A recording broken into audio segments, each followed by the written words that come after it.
PennsylvaniaBeer.com and Bison Beverage of Lewisburg presents Beer Time. Beer Time, and I'm your host, Scott Bernstein. Chad Evans, producer, over there on the couch. How you doing, Scott? I'm doing great, man. Doing great. Accused of beer. What do you got there? We got Lord Chesterfield Ale, the Chetty. Why is it called Lord Chesterfield? Any idea? I have no idea. They used to have the Lord on the can. They don't have the Lord on the can anymore. All right, Fire that pigskin. Let's go. I'm going to do the shuffle pass. Oh, hey! One for the producer.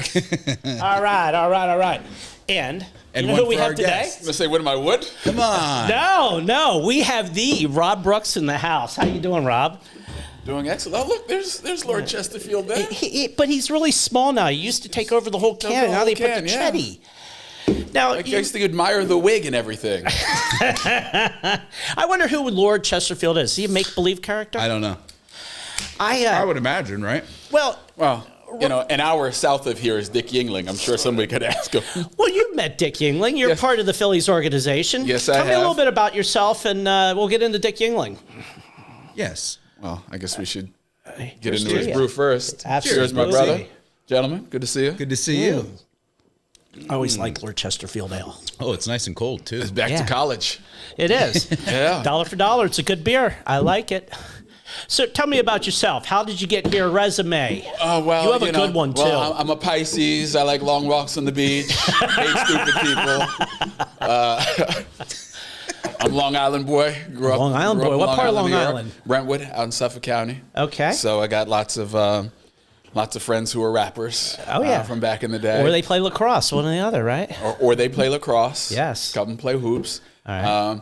But yeah, I went to Temple University for a little bit. My father went to Temple. My sister went to Temple. I love the school. Part of the RTI program. All right. WRTI, worked at the College Station. And at the time, to tell you how old I am, there was this new technology called non-destructive editing. Okay. Digital editing. Non-destructive editing. Non-destructive editing. Non-destructive. Yes. Remember back in the day when you edited, you had to take a it was old school. The grease pencil and the razor blade, and if you screwed it up, you had a dull razor, you could really ruin a project. So they called it non-destructive So they had editing. this non-destructive editing, which was done digitally, and the only station group that had it in Philadelphia was CBS. Okay. So I went and interned at CBS Radio so I could learn non-destructive editing, and they just happened to have the Phillies. So one day during my internship, they came and said, "How would you like to produce Phillies baseball?" And I was like, What? That's how it all started? I just wanted to work. Right. Like, for CBS? Absolutely. Like back then, I CBS thought you was still a big started name. in sports and kind of got into the broadcast. I didn't know it was the I was other at way. RTI. I was on the music side. Like we used to have, like in the building, we used to call them news geeks. They were the music guys and the news geeks. Uh-huh. And the only time I ever went to a sporting event, because they used to let us do games and stuff. Right, The only right. time I went to a sporting event was to set up the equipment, and then I'd roll out. Like I'll go watch the game, but I never in my mind thought that I would be involved with sports professionally. That Now, wasn't really where an are you avenue. right now with the Phillies? So you're like the guy I'm the manager of broadcasting for the club. for TV and radio. TV and radio, so I deal with the TV and radio talent. Right. To hang out with them, do contracts, scheduling, that kind of stuff. Make sure they show up for their appearances, talent coaching. Okay, I got one for you. Back about 3 years ago, I'm watching a Phillies broadcast that was highlighting the 40th anniversary of the 1980 World Championship team, and it went 2 years late because of COVID. Yeah, you need more beer for this one. I mean, like 4 of them for this one. Man, and you set up that table. You had that table. And you had John Crook interviewing everybody. I know this is painful. You're squirreling already. How did you get Pete Rose in the building? How's that work? So by that point, it was easy to get Pete in the building. I wish there was a way that we could have kept him out. But at one point, you were not allowed to invite Pete to an event. He can buy a ticket, he can show up wherever he wanted. Okay. But the team could not invite him anywhere. All But they had softened those rules so that if Pete was a part of a special moment at your ballpark with your team, you could invite him to a celebration of that. Gotcha. So we were now allowed to invite Pete and have him as part of the family for a day. Now, did you have to do anything special with the broadcast? Because it was an NBC affiliate, correct? It's we do this. I mean, NBC owns the rights to our productions. So whether it's NBC, NBC Sports, it's all the same production. And you can't say shit and fuck on the air. We cannot do that. The Phillies view their brand the same way Disney does. We are family entertainment. That's what I thought, because Pete Rose in the first 3 minutes of the broadcast described One, how John Crook only has one nut. Right. Two, he follows it up with how Pete, what was his name? Tony Perez likes the ball cock high. And then he wraps up with how you made such a great catch. Not stepping in all the horse shit because of the mounted police when Bob Boone, the ball popped out. And that so was he hit 3 zingers in 2 minutes. Yeah. So I text you and go, I'm really loving this broadcast. You're going, I'm loving my job. I hope I have it tomorrow. Exactly. So how do you navigate through how that? do you get through that? Yeah. How do you navigate that? To a certain degree, like we were supposed to have him on earlier in the day. Mm-hmm. What I did not know is that he started a fire earlier in the day. There was so after we do the whole alumni day thing, we make them available to the press. Mm-hmm. And so I'm not going to go into all of his antics for the day, but he made a little bit of a mess downstairs with the press. And so then he was delayed. So when I should have had him in the 2nd inning, I got him in the 4th inning. And the other part that I didn't fully realize is that his breakfast was entirely liquid that day. Oh, Jesus. So he's entertaining. You have a guy who's in his upper 70s, who's had nothing but liquid for the day. Kind of like me right now. And now you only look like you're in your 70s. We know you're much younger than that. Oh, I'm glad you navigated your way through it because you were nervous. When you have a guy who's on the air and you have no idea what direction he's going to go, and we kind of knew what type of wild card Pete could be, but we were hoping like it's going to be 10 minutes. For 10 minutes, around a bunch of his teammates, we were hoping he could hold it together. But he came up alone. He's a little bit of a pariah. He came up by himself where everybody had a buddy with him. There was a buddy system going on. And then all of a sudden there was Pete. Well, because he was late. He was going to be in the room with some of his other teammates, whatever, but because of his Mike lateness. Schmidt couldn't make it, I remember.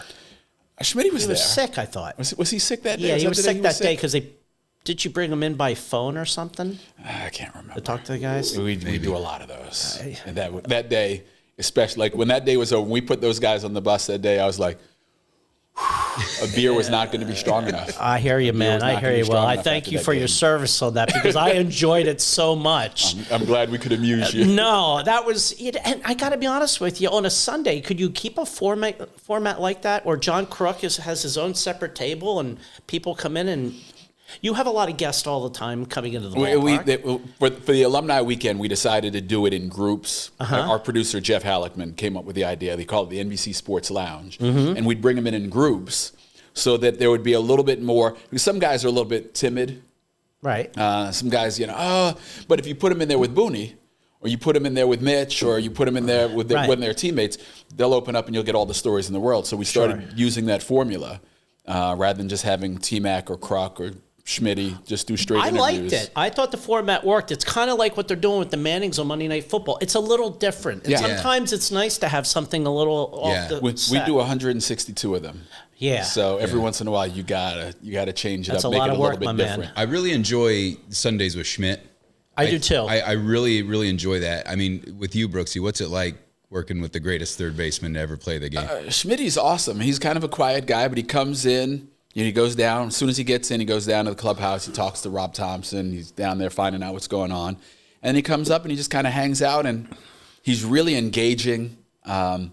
He's great. I mean, Schmitty does not wear red, which is tough because we're the Phillies. Right. But he doesn't wear red. He does not wear red because with his skin tone, it sort of washes him out a little bit. So, you got to remember when you're buying the shirts for the year, like, okay, make sure that all the Schmitties are not red, or make sure that we've got pullovers that are not red, so that when Schmitty's there for the day, he can, we got something for him to wear. But I also want to talk about when you take the broadcasters and you put them in the stands that one time every year. Fun. And I think it's fantastic. Mm-hmm. But logistically speaking, how hard is that? On a broadcast level. So security becomes a big concern. Does like the club pick the place or where they're going to sit? The production team, we work through it with the production team. So we try to find a new vantage point, someplace that, gives people a different view, whether it's a different view of the game, maybe different services, maybe you're closer to something. We've had them up on the rooftop in front of Harry the K's. Yeah. We've had them in dead center field. We had them just below dead center field where Tom caught the ball the first one. We've had them behind the dugout. This year we did sort of just over the Diamond Club. You're miking the players during the game while they're actually chasing down fly balls. That was spectacular.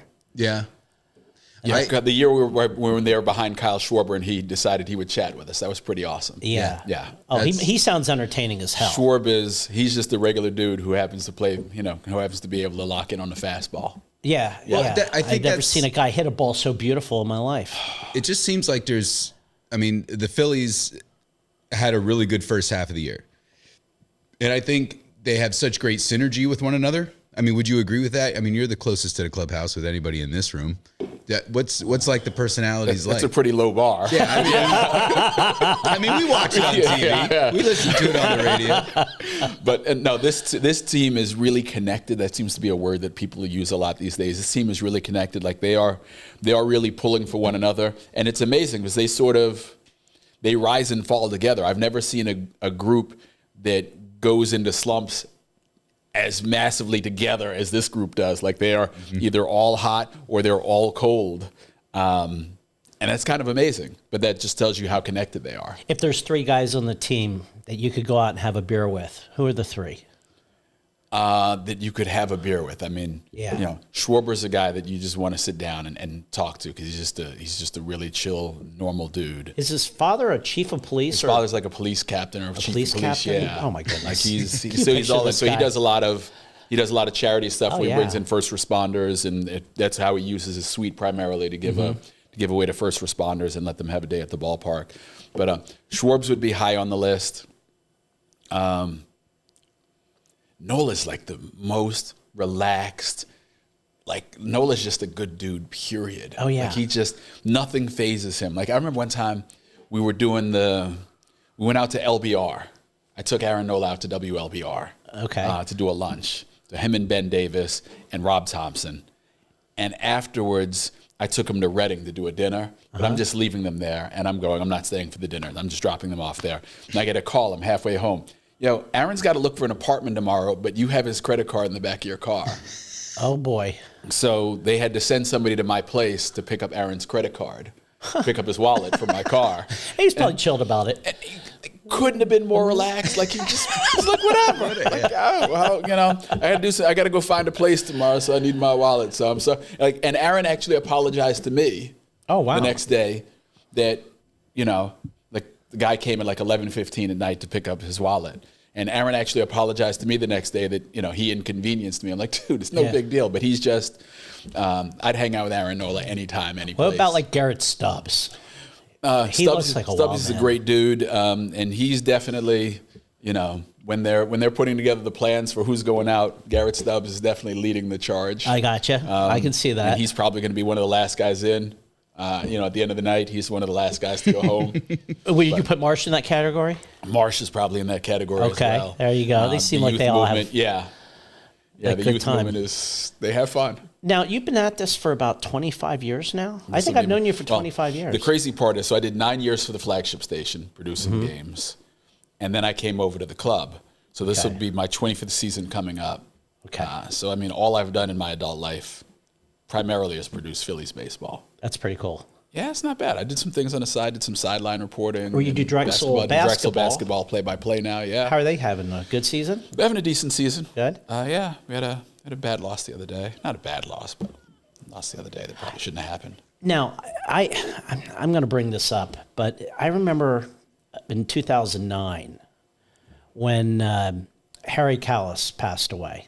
Yeah, day of a game. You found him before the game.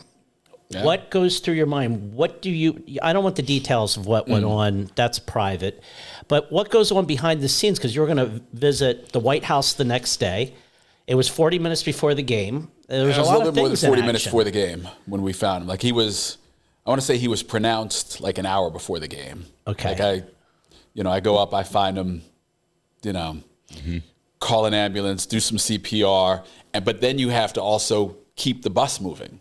Right. So you got to call the producer. Hey, look, we got a change in the roster today. Tom's going to take the lead today. I can't talk about it right now, but Tom's taking the lead. Start setting up for that. Right. It was in the booth, so at some point, somebody looked up on the monitors and they could see what was going on in the booth, the Snoop camera. And somebody's like, wait a minute, there's something going on in the booth, guys. Like, so then the director comes running up. I wound up going on the ambulance with him GW. Okay. And just to help with that process, call the team president. Who was team president at the time? Dave Montgomery. Dave Montgomery.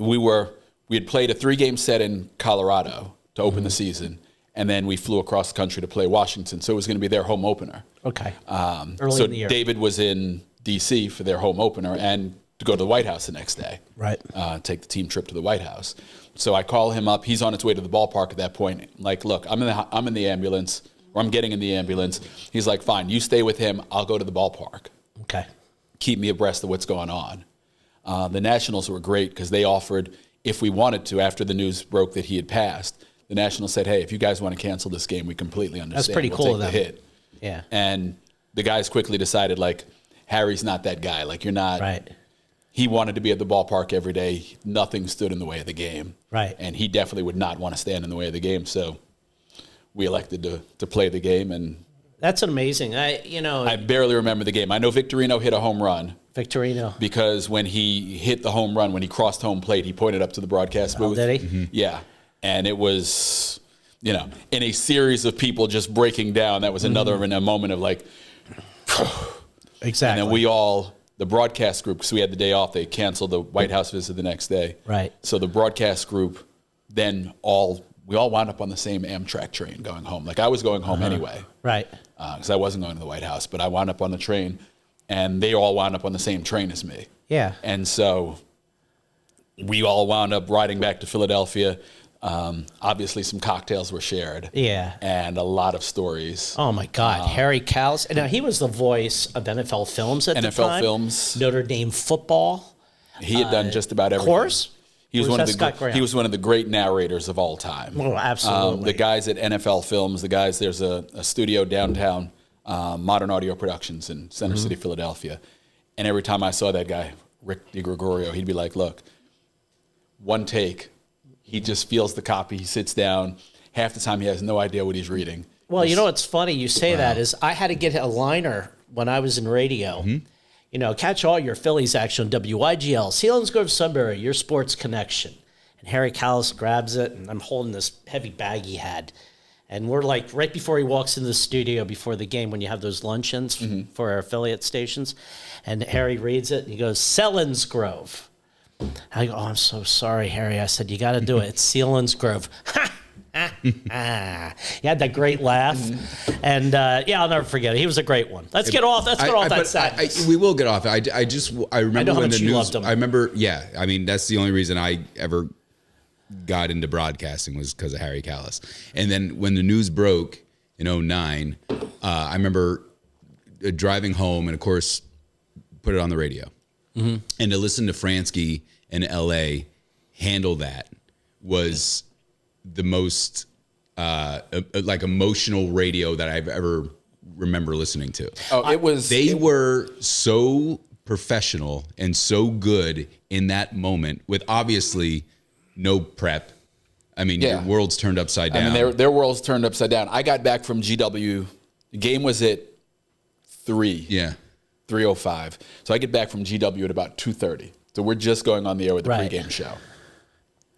And as I'm walking into the building, Scott's outside grabbing a heater.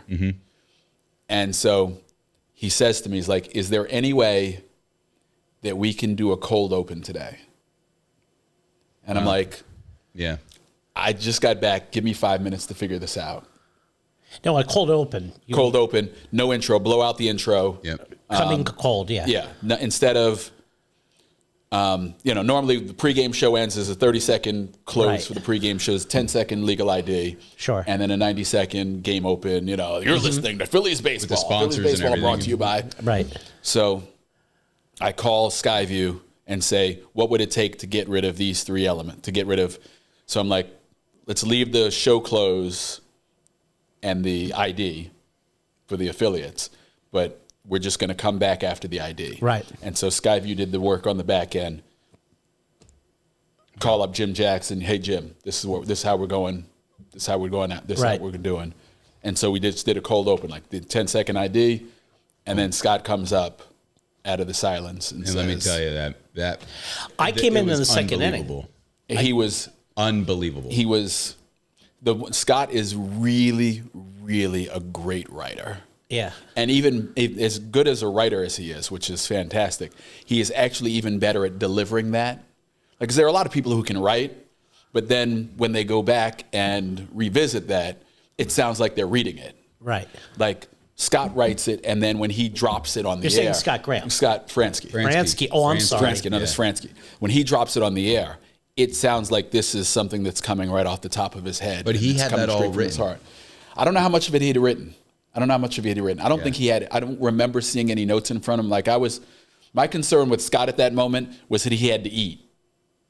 I remember telling him, like, dude, you got to eat something. Like, and I wound up, like, in the third inning, like, just went and got him a burger and fries and just, like, put it in front of him. Like, I know you don't got time to eat it, but you got to eat something. Yeah.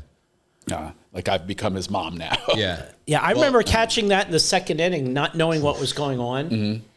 Something doesn't feel right. While they weren't talking, and then they started hinting in some of the stories, and then it was like, oh my God, that really happened. And it was interesting how you had to piece it together and learn about it as it went. I mean, I'm biased being a huge Phillies fan, but Fransky and LA are the best combo in baseball.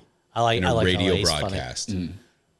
Hands down, it's the best radio broadcast in Major League Baseball. Now, you work with John Crook. Let's get a happy note here. What a piece of work he is. He is Oh my God, can you imagine? He has a very gruff exterior that he uses to keep people away from him. Right. But he might be the best storyteller. Like, he could have been a stand-up comedian. I agree. Like, I've never seen anybody whose comic timing is as good as his. And he can tell a story like it's nobody's business. We got to get him on. We got to get him on. Get Crookie on. Drug him, throw him in the trunk, bring him up. You'll have to get what's called. You have to get your boy Dick Yuengling to send his plane. Oh, yeah. there you go. That's what we'll do. Yeah. Oh, my God. John Crook, working with him on a daily basis has to be he's an American treasure. He is. He's a really interesting dude. Like, he writes country songs sometimes. He does. He's got, he's big into his daughter's sports. He was coaching his daughter's softball team for a while. That was hysterical. Oh, gosh. Can you imagine him as your coach? And not only that, like, he's at this private school, this very small private school. So, I mean, it's one thing if you're coaching softball at, where I went to high school, you're going to field 30 girls for the softball team. Like, he's at some school, you got 8th graders playing on the varsity team because there's not enough girls of proper age. Like, he's just dealing with all of it. And he just handles it in his own way, Now, you've been at this a while. Any stories that stick in your craw that you have to share with us? I mean, you've lived a good life doing this. Yeah, You've been around some real characters. Baseball is tremendous. And as Sarge used to always say, if you can't have fun at the old ball yard. Sarge. I remember him. We had Alyssa Milano came in one day when she was designing some clothing for the NFL. Alyssa for the Milano. NFL, but then she started to branch over. And then some. Oh, yeah. And Sarge. Talk to me about this. Sarge never one to waste an opportunity. Like, he was going hard on air. Oh, Jesus. Like, he was making sure that he got to shoot his shot with Alyssa Milano. Oh, Jesus. I got to shoot brought my her shot a flower. with Melissa Milano. He's like, oh, gardenias. Oh, it's my favorite flower. Oh. Sarge is the best. Sarge is the best. He's a good ball player. He was a very good ball player, but He's a good ball player. he ain't letting no grass grow underneath his feet. Like, he He wears those goofy It hats. comes. Oh, my God. It comes. Go ahead, Brooks. No, this is a non-baseball story, but it's Good. sort of a baseball story. But you'll enjoy it because he was there for this. Oh, no. So we got a guy in our organization. He calls himself the director of fun and games. Okay. He's got every good and bad joke you've ever heard in your life. Like, Okay. he's always got a joke of the day. Yeah. So Do I know him? you've probably met him before. You probably met. Yeah. Yeah. But so okay. He's a we good come guy. up here Great guy. for, is it a YMCA golf tournament? Yeah. Up here. Yeah. Up here, we come up here for the YMCA golf tournament Okay. at Susquehanna Country Club. We're playing, and Brage is into his joke thing. He's telling jokes, and there's this young lady, she's probably college age, and she is not enjoying 1 minute of this. Oh boy. She hasn't laughed at one thing he said. Oh no. So as a comedian as he is, He's going to keep digging. You're gonna That's keep right. down. Let's go. Let's go. He's doubling down like the casino. He won't stop. At one point, he says to her, and now, just to set the scene, like we get up to the tee box. I am probably further away from this area than Chad is to us right now. I'm probably a little bit further away. He walks up to this young lady and he goes, "Hey, do you know what's black and blue and hate sex?" And you can see her face curl up. Yeah. And he goes, "The 8-year-old in his trunk." she sped away on that golf cart. She looked at me like I had an 8-year-old in my trunk. Like the look on her face said, "This is not a joke. This is real, and we need police help." Like she couldn't have gotten out of there faster, and we did not see her the rest of the day. Like this is like on the 8th hole. We did not see her the rest of the day. You know what's funny? She, I know she is. I won't say any names, but she is a bartender in some local establishments around the Sunbury Selinsgrove area, and on occasion I do sit down and have a beer, and she gives me a beer, and I just literally crying, laughing, and she is. I don't know. I'm sure she remembers. I'm sure she's like she would have for to. life, Like, but. I mean, seriously, she looked at me like I had an 8-year-old in my trunk. Like it was. You know, Brooksie's I laughing his ass thought you off. were serious for a second. No, I know. I went golfing with you in the ESPN tournament. You were there. You were. Yeah, we were hosting one the of- event at and Shade we- Mountain. And he abandoned us. Yes, he What did. do you mean? Well, What, after the round? yeah, Yes. You got to understand. We got in, and you guys had closed up shop for the day. Like Whose literally, fault we is that? lunch finished was an over. hour and a half after everybody left. How did you not send had- somebody out to look for us? Hey, listen, we gave away the awards, and you're just passing 10. Yeah, I know. Steve Klein gave us shots Steve Klein. at the turn. Kenny was with you, Kenny was with us, and then we had there- Brad Brown. Yeah. Brad Brown was Kenny, my who friend. was with you? Kenny Johnson from the Phillies organization. Okay. Kenny never played. I don't. think. Kenny is not a golfer at all. I was trying to get him into the game. Brad and I couldn't hit 12 feet. You were the best golfer of the day, and you're not even that good. Well, when we were on 14 or 15, and we go, he's going to scoop his ball up out of the fairway because we're not going to play it. Shocking. And he goes to scoop his ball up and rolls out of the cart. At which point, the rest of us then begin rolling on the ground laughing. That was probably a 10-minute delay. Like, I know where 10 minutes went. I'm not sure where the other hour and 20 minutes went. Yeah. I mean, We really went through it. There was a point where he sculled the ball across the green 3 or 4 times. Like, meow, meow, meow. Did I break a club that day? I don't know. I don't think think so. so. I don't think I was so. under control.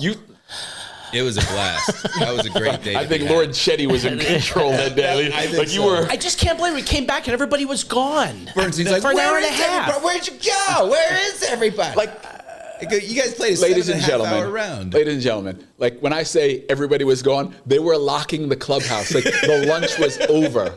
They like nobody was even like, We didn't hey, get any awards. we're missing a cart. Like nobody even thought, hey, we're missing 2 carts. Like 4 people they were in a just leaving. rainstorm and lots of alcohol. That's all it was.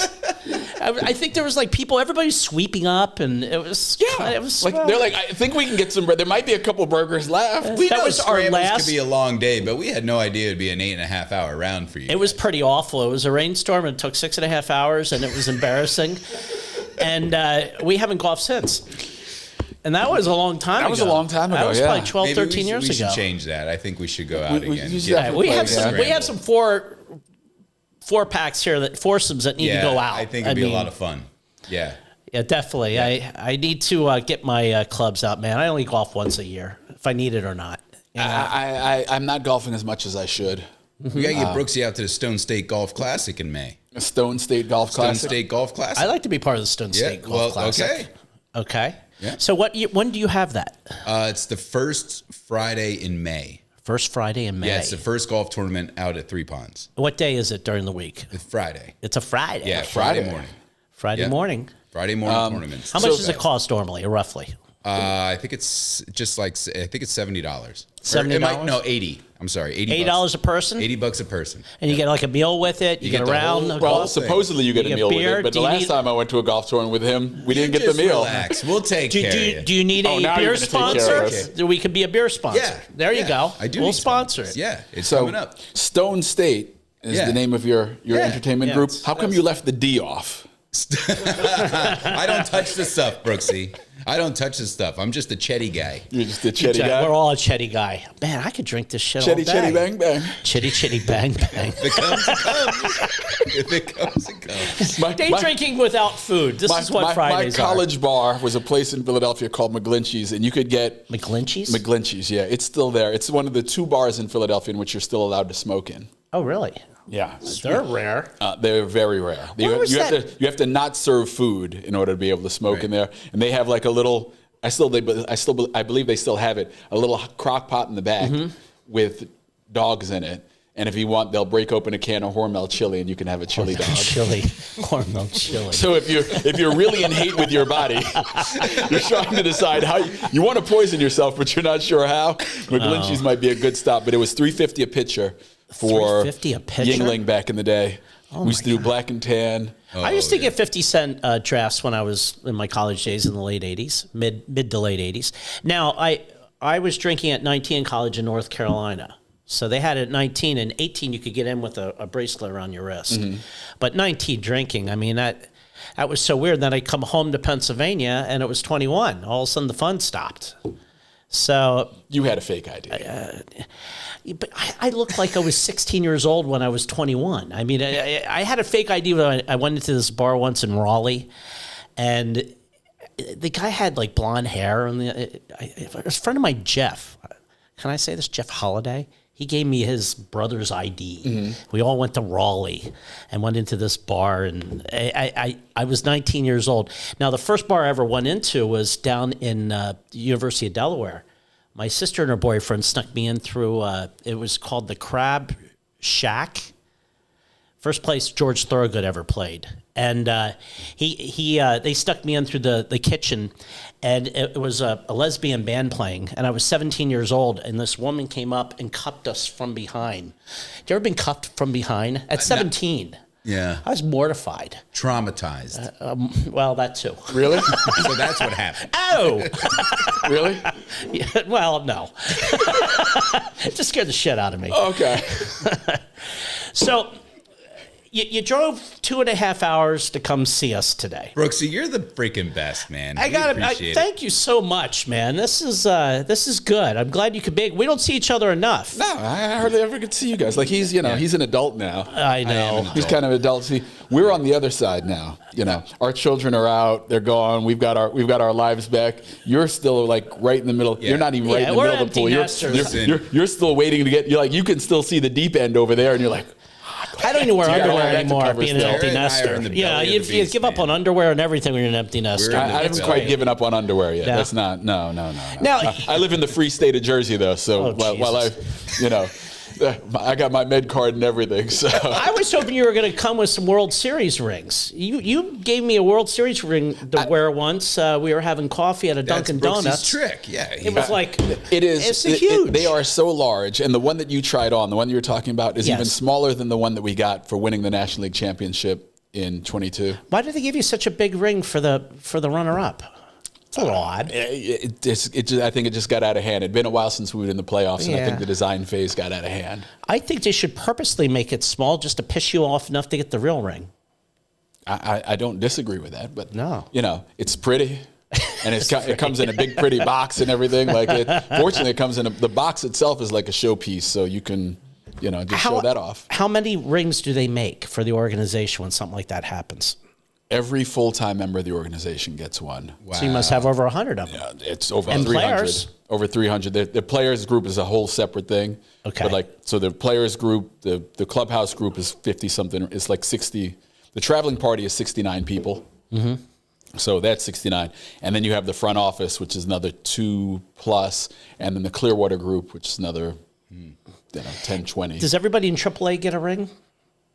The players? Yeah. No, 40-man roster. The 40-man roster. Yeah. What happens if you came up for a cup of coffee and then went back down? You get a ring. You get a ring. Like in 08, That's a great cup of coffee. We had to go find some people to give them their rings. Like after Jesus. 08, like there's some people who weren't even in baseball anymore. We had to go find them and give them the ring.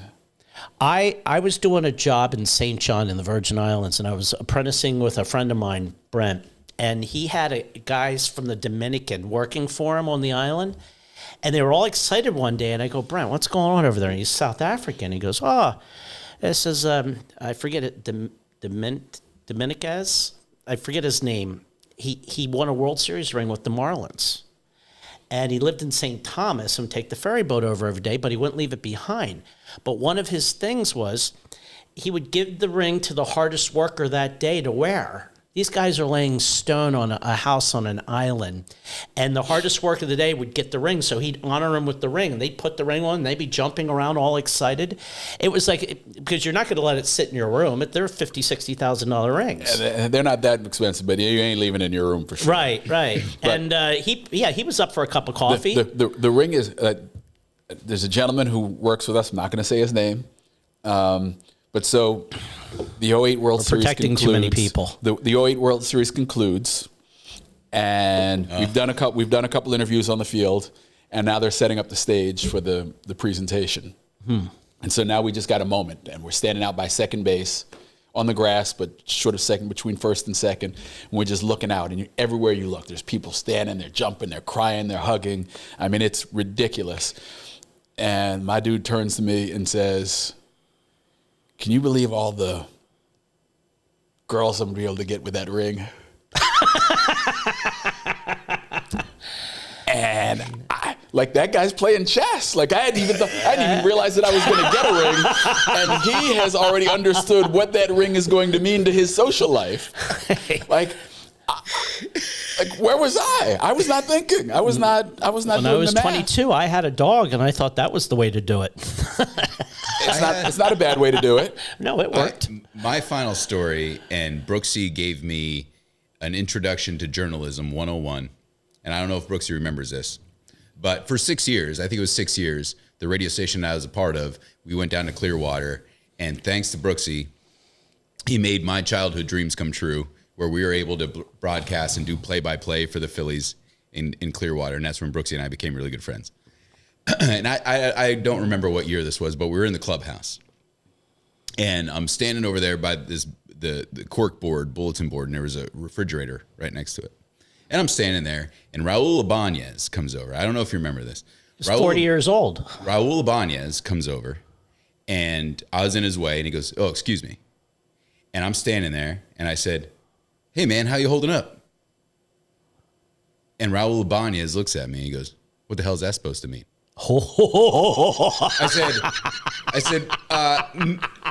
I said, no, I just, that's how You're old. That's how I said, that's how we say hi where I'm from. I just say hi. Hi, how's it going? And he goes, "Oh, hi, how's it going?" I'm holding up. And then he leaves. Brooksy taps me on the shoulder and goes, "Holmes, you just asked the oldest guy in the clubhouse how he's holding up. Come on, bro." I said, "Okay." I said, "All right." So that's one of my stories from Clearwater, and thanks to Brooksy. Yeah. You won't allow me in there, will you? No. I wouldn't even, no. But yeah, Brooksy we used to go down on the field every now and then. Brooksy taught me a lesson that day that I'll never forget. So that's funny. My mentor. Well, hey, it's a pleasure. Thank you for coming. And it's beer time. See ya. PennsylvaniaBeer.com and Bison Beverage of Lewisburg presents Beer Time. This podcast was produced by Stone State Entertainment.